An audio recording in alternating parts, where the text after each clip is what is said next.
Monday class, and welcome to our science lesson on Wednesday the 27th of January 2021. So our learning objective for today's lesson is, can I consider some of the natural changes that could happen to an environment and what some living things can do to survive such of these changes? So think about changes. Design a living thing that could survive a huge range of changes and begin to think about big changes like climate change. So that's the aims for the end of the lesson. So a little bit about environments. Let's find out. So environments change. Sometimes they change naturally and sometimes humans also change them too. Most natural changes happen regularly and do not pose a danger to the living things. Living things have special adaptations that allow them to survive these changes.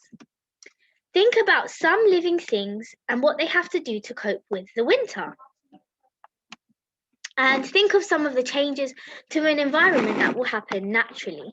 So let's have a think about those 2 points underneath. So let's have a think about something that changes to an environment naturally. So what things change naturally that we can't control, and let's think of what living things have to do to cope with winter or different changes, for example.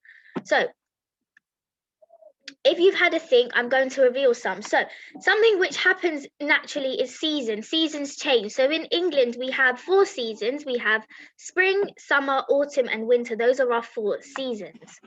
Tides, which is the sea levels and how they rise, that is naturally a natural change which we cannot change ourselves. Volcanoes erupting is also a natural change. Having night and day is a natural change. Extreme weather conditions are natural changes.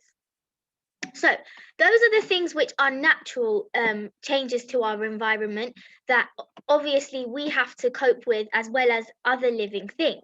So let's have a look at how do some living things adapt to natural changes in their environment.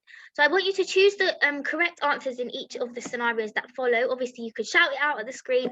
I know I won't be able to hear you, but we'll be able to reveal the answers at the end. So during winter, much of Canada is covered in snow. To hide from predators, a snowshoe hare will. What do you think? Will it hibernate, number 1?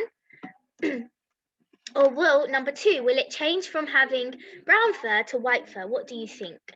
You could on your piece of paper, so I've got a piece of paper in front of me. I'm going to write on my piece of paper snowshoe, and I'm going to write what number I think is the answer. I think what number it is it 1 or 2? Okay, at night a tulip flower will close up. Is this to stop the dew from getting the pollen wet, or is it to protect it from the frost? So on my piece of paper, I'm going to write tulip, and I'm going to write what number I think the answer is. Actually, scientists aren't really sure why, but both of these theories are considered a possibility. Oh, that's a good one. So dormice survive the cold winter by, number 1, hibernating for 6 months, or number 2, by growing thick fur. So I'm going to write down dormice and the number that I think it might be.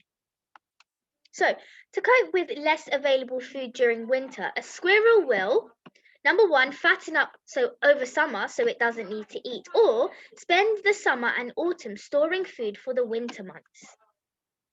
So I'm going to write squirrel and the number that I think it is.